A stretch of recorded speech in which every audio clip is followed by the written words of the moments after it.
నటుడు పృథ్వీరాజ్కు Vijayawada family court shock ఇచ్చింది. నాన్ బెయిలబుల్ అరెస్ట్ వారెంట్ జారీ చేసింది. కోర్టు ఆదేశాలను పాటించకపోవడం, కోర్టుకు హాజరు కాకపోవడంతో నాన్ బెయిలబుల్ అరెస్ట్ వారెంట్ జారీ చేశారు. 2017లో కోర్టుకు పృథ్వీరాజ్ భార్య శ్రీలక్ష్మి ఆశ్రయించారు. భర్త నుంచి నెలకు 8 లక్షల భరణం ఇప్పించాలని కోరారు శ్రీలక్ష్మి. సినిమాలో నటించేందుకు అయ్యే ఖర్చులన్నీ తన తల్లిదండ్రులే భరించారని కోర్టుకు తెలిపింది ఆయన భార్య. తనను వేధిస్తూ 2016లో తనను ఇంట్లోంచి గెంటివేశారంటూ ఫిర్యాదు చేసింది. సినిమాలు, సీరియల్స్ ద్వారా నెలకు 30 లక్షలు సంపాదిస్తున్నారంటూ పేర్కొంది. తనకు భరణం ఇప్పించాలంటూ 2017 జనవరి 10న కోర్టులో కేసు వేసింది. భార్యకు నెలకు 8 లక్షలు ఇవ్వాలంటూ 2022లో కోర్టు తీర్పునిచ్చింది. ప్రతి నెల 10 నాటికి భరణం చెల్లించాలంటూ కోర్టు ఆదేశించింది. కోర్టు ఆదేశాలను పృథ్వీరాజ్ పట్టించుకోలేదు. భరణం చెల్లించకపోవడంతో పాటు కోర్టు కూడా హాజరు కాలేదు. ఈ నేపథ్యంలోనే నాన్ బెయిలబుల్ అరెస్ట్ వారెంట్ జారీ చేసింది విజయవాడ ఫ్యామిలీ కోర్టు. 1984లో పృథ్వీరాజ్తో శ్రీలక్ష్మి వివాహం జరిగింది. వీరికి ఓ కుమారుడు, కుమార్తె కూడా ఉన్నారు. ఇద్దరి మధ్య విభేదాలతో విడిగా ఉంటున్నారు భార్యాభర్తలు. పిల్లలతో కలిసి పుట్టింట్లో ఉంటుంది శ్రీలక్ష్మి. మొత్తం మీద భార్యాభర్తల మధ్య గొడవ మళ్ళీ తారాస్థాయికి చేరింది.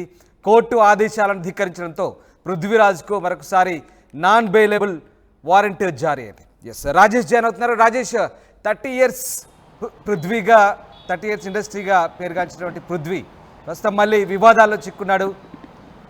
కోర్టు ఆదేశాలను ధిక్కరించడంతో ఆయనకు మళ్ళీ నాన్ బెయిలబుల్ వారెంట్ జారీ అయినట్టు తెలుస్తోంది. ఏం జరిగింది అసలు? కోర్టు ఆదేశాలను పృథ్వీ ఎందుకు ధిక్కరించారు? కోర్టు మళ్ళీ ఎలాంటి చర్యలు తీసుకునే అవకాశం? అంటే అటు సినిమా రంగంలోనూ ఇటు రాజకీయ రంగంలోనూ కొంత ప్రాధాన్యత సంతరించుకున్న నటుడు పృథ్వీరాజ్ పైన Vijayawada family court non bailable warrant అయితే జారీ చేసింది. నటుడు పృథ్వీరాజ్కి 1984లో శ్రీలక్ష్మి అనే యువతతో పెళ్ళయింది. అప్పటి నుంచి కూడా వాళ్ళు కలిసే ఉంటున్నారు. అయితే 2016లో తన భర్త తనను వేధిస్తూ ఇంటి నుంచి గెంటి వేస్తున్నాడంటూ ఆమె పోలీసు 2017లో ఆమె జనవరి 10న ఆమె విజయవాడ కోర్టులో కేసు వేసింది. కేసు వేసిన సందర్భంగా ఆ కేసు దాదాపు 5 సంవత్సరాల పాటు నడిచిన తర్వాత 2022లో ఆమెకు శ్రీలక్ష్మికి భరణం ప్రతి నెల 8 లక్షల రూపాయల భరణం ఇవ్వాలంటూ విజయవాడ ఫ్యామిలీ కోర్టు తీర్పిచ్చింది. అంతేకాదు ప్రతి నెల 10వ తేదీలోపే ఆ భరణాన్ని చెల్లించాలంటూ కూడా ఆదేశాలు జారీ చేసింది. కానీ అప్పటి నుంచి 2022 నుంచి పృథ్వీరాజు భరణం చెల్లించకపోవడంతో పాటు కోర్టు ఇస్తున్నటువంటి ఆదేశాలను పట్టించకపోవడంతో నిన్న Vijayawada family court non bailable case warrant అయితే పృథ్వీరాజ్ మీద జారీ చేసినట్టు తెలుస్తుంది. అయితే పృథ్వీరాజ్కి ఒక కుమారుడు, కుమార్తె ఉన్నారు. అయితే ఆ భార్య శ్రీలక్ష్మి చాలా స్పష్టంగా చాలా సందర్భాల్లో చేసిన వ్యాఖ్యలు ఏంటంటే, అసలు సినిమాల్లోకి వచ్చేందుకు తన తల్లిదండ్రులే పృథ్వీరాజ్కి సపోర్ట్ చేశారు. ఆయనకి అయ్యే ఖర్చులన్నీ కూడా, సినిమా ఇండస్ట్రీలోకి రావడానికి అయిన ఖర్చులన్నీ కూడా తన కుటుంబం భరించిందని ఆయన భార్య శ్రీలక్ష్మి చెబుతున్నారు. అయితే నటుడు పృథ్వీరాజ్ మాత్రం పాతతరం నటుడు ప్రభాకర్ రెడ్డి సహాయంతో నేను ఇండస్ట్రీకి వచ్చాను, ఆయన సహాయం వల్ల నేను సినిమాలోకి ఎంటర్ అయ్యాను అని ఆయన చాలా ఇంటర్వ్యూలో చెప్పారు. కానీ ఇక్కడ శ్రీలక్ష్మి మాత్రం సినిమాలో రావడానికి మొత్తం ఖర్చు అంతా కూడా తన తల్లి తండ్రి పెట్టారు. ఇప్పుడు సినిమాల ద్వారా, సీరియల్స్ ద్వారా నెలకి 30 లక్షల రూపాయల ఆదాయాన్ని సంపాదిస్తున్నటువంటి పృథ్వీరాజు తనకి నెలకి 8 లక్షలు ఇవ్వాలని కోర్టు ఆదేశాలని పట్టించుకోవట్లేదని చెప్తున్నారు. ఈ నేపథ్యంలోనే కోర్టు స్పందించి అతని మీద చర్యలు తీసుకోవాలని కోర్టును కోరిన నేపథ్యంలోనే కోర్టు ఈరోజు నాన్ బెయిలబుల్ వారెంట్ అయితే జారీ చేసింది. మరి ఇప్పుడు నాన్ బెయిలబుల్ వారెంట్ జారీ అయింది కాబట్టి పృథ్వీరాజ్ ఏమైనా స్పందిస్తారా, లేదా తన లాయర్ల ద్వారా ఏమన్నా నోటీసు కోర్టుని అప్రోచ్ అవుతారనేది చూడాల్సిన అవసరం ఉంది. పృథ్వీరాజు వివాదాలు కొత్త కాదు. 2019 వైసీపీకి అధికారంలోకి వచ్చిన తర్వాత ఆ పార్టీలో యాక్టివ్గా ఉండడంతో పాటు ఎస్వీబీసీ చైర్మన్ పదవి కూడా వైసీపీ ఆయనకి ఇచ్చింది. అయితే తర్వాత 3-4 నెలల్లోనే ఎస్వీబీసీ చైర్మన్గా ఉన్నటువంటి పృథ్వీరాజ్ మీద రాసలీలకు సంబంధించిన ఆడియో లీకులు బయటికి రావడంతో ఆ పార్టీ, వైసీపీ పార్టీ